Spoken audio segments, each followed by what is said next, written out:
Welcome to our deep dive today Okay. into the world of architecture, ambition, and ego. All right. We're going to be looking at Ayn Rand's The Fountainhead today as our blueprint Okay. to uncover how architects kind of grapple with their clients Yeah. and the society that they're building for. It's fascinating how Rand uses architecture in the Fountainhead to scrutinize these broader themes, even though it's a fictional work. Right. It's almost like it holds up a mirror to the real world hurdles encountered Yeah, in any domain where originality reigns supreme. absolutely. And we're going to be taking a look at excerpts from the novel itself to get a feel for her writing style and how she infuses these powerful concepts into her characters. That's what makes this deep dive so captivating, right? Yeah. We're going to immerse ourselves in Howard Roark's world, Right. an architect who embodies individuality without compromise. And in doing so, we can unearth insights that go beyond the realm of architecture and speak to the very essence of pursuing a creative vision in a world Wow. that's often antagonistic to those who dare to be different. Right, and so let's start with Howard Roark. Okay. He's not your typical architect, is he? He's certainly a unique figure. I mean, getting expelled from school because his designs were too innovative? Yeah. That's not exactly the usual path to success. Roark is almost like a force of nature. Okay. Someone whose architectural designs appear fully formed, as though the buildings themselves guided their creation. I see. There's that striking passage describing his drawings, where it seems as if the buildings had sprung from the earth and from some living force, Oh, wow. complete unalterably, right? It's like he's tapping into something primal, Exactly. something beyond conventional rules and styles. Yeah, But that kind of unwavering vision often comes at a cost, right? precisely. And that's where the comparison with Peter Keating Okay. becomes so crucial. Right. Keating represents the flip side, you see. Ambition fueled by external approval, a willingness to bend, even plagiarize, Yeah. to gain social standing and financial success. So Keating embodies that temptation we all face. Absolutely. To choose the appearance of success over the often messy, uncertain process Yes. of true creation. You see, Keating's story reveals how chasing external validation can actually erode one's creative spirit, leaving a void despite outward success. Right. Remember how Keating feels while copying another architect's work? Mm-hmm. He's surprised by his own skill, but underneath there's this gnawing emptiness, Right. a realization that he sacrificed his own creative spirit. Wow. He wondered why he had ever thought of himself as a potential architect. Rand writes. That's a tough pill to swallow. Yeah. Does Rand suggest that there's no room for ambition if you want to stay true to your art? It's a question that resonates far beyond the Fountainhead, right? Right. In a world saturated with trends and influencers, it's easy to fall into the trap of chasing external affirmation instead of trusting your internal compass. Right. What about the mentors and critics in Roark's world? Yeah. They seem to play a significant role in shaping his journey. For better or for worse. They embody the forces that can either nurture or stifle creativity. Okay. We have Henry Cameron Roark's mentor, a tragic figure, Right. a once brilliant architect driven to obscurity by societal pressures. Yeah. He serves as a cautionary tale, I see. warning us about the dangers of compromising one's vision for the sake of acceptance. And then there's Ellsworth Toohey, Oh, yes, Toohey. the architectural critic who champions mediocrity and tries to control public opinion. Right. He's almost like a puppet master, Absolutely. pulling strings behind the scenes to advance his own agenda.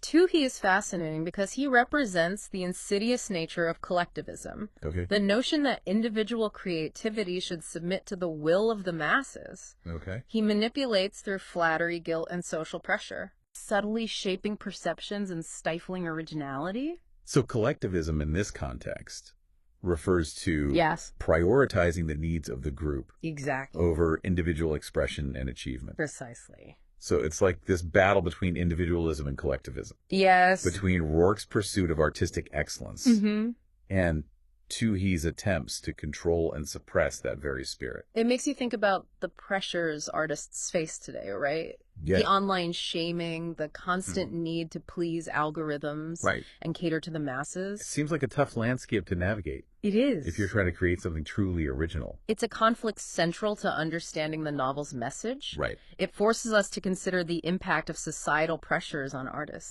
the struggle to stay true to one's vision when the world seems to value conformity above all else. Yeah.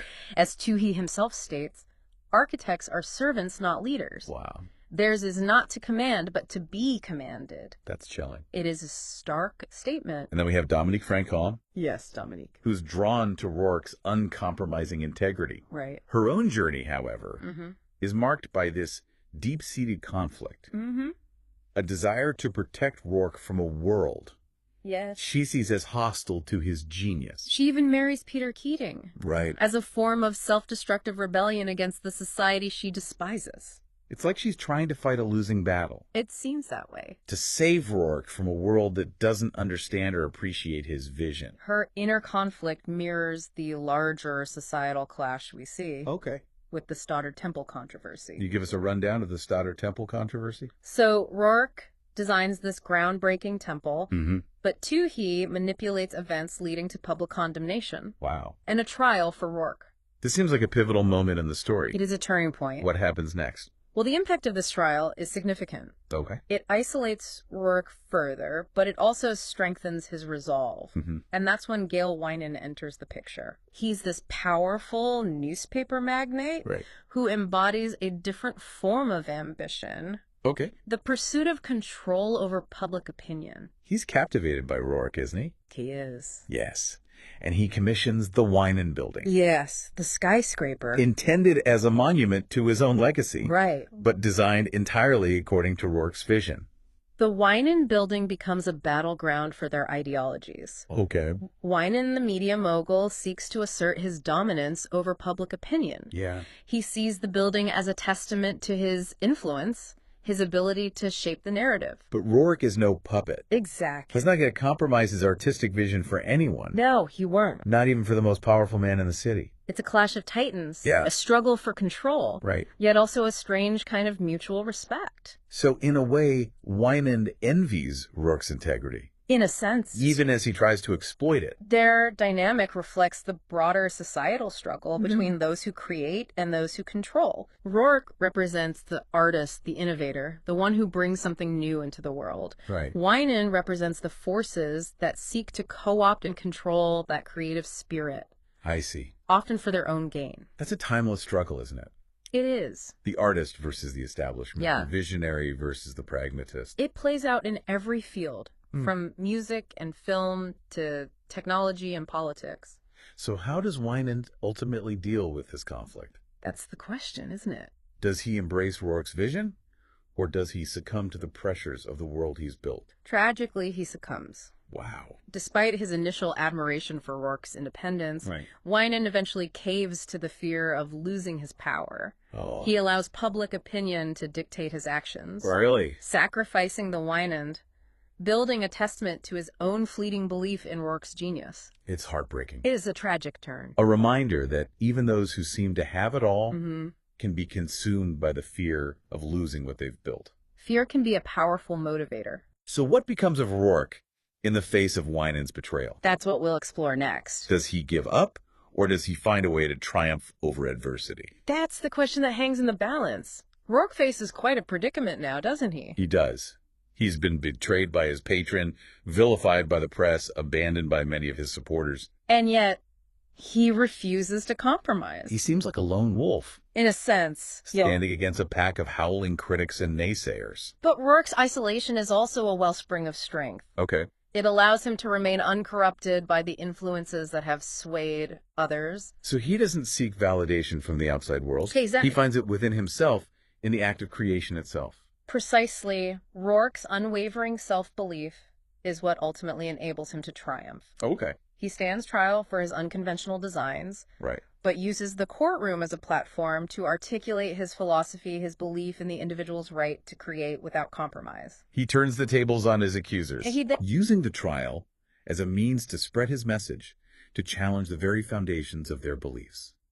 That's Brilliant. And in doing so, he exposes the hypocrisy of those who claim to champion the common good while seeking to suppress individual expression. What about Peter Keating? Does he remain lost in his own web of compromises?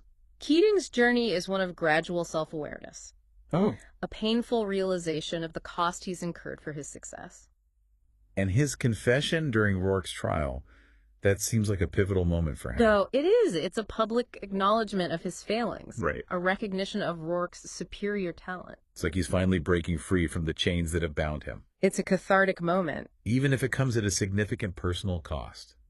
Does this suggest that redemption is possible? It's a powerful question. Even after a series of compromises. Keating's confession is an act of courage. Okay. An attempt to reclaim his own integrity, even if it means admitting to his own shortcomings. Where does Dominique fit into all of this?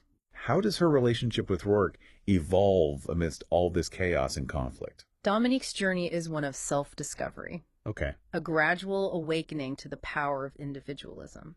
It seems like she's trying to fight a losing battle to save Roark from a world that doesn't understand or appreciate his vision. What drives her to make such a drastic choice? Her marriage to Keating is a form of self-sabotage. Okay. A rebellion against the society she despises. So she eventually finds her own strength, her own voice. Yeah. Inspiring to see her transformation. And that newfound strength allows her to stand by Roark. Right. To support him in his fight against those who seek to control and suppress him. It's a testament to the transformative power of love, the way it can inspire us to become the best versions of ourselves. Dominique's journey reflects the broader message of the Fountainhead. Okay. That true fulfillment lies in embracing our individuality and pursuing our passions with unwavering conviction. That's a powerful reminder as we navigate our own lives and ambitions. What happens as we reach the culmination of the story? We've really gone deep, haven't we? We have. Into Roark's unwavering dedication to his artistic vision. Winans' tragic surrender to public pressure and Dominique's journey of self-discovery. Yeah.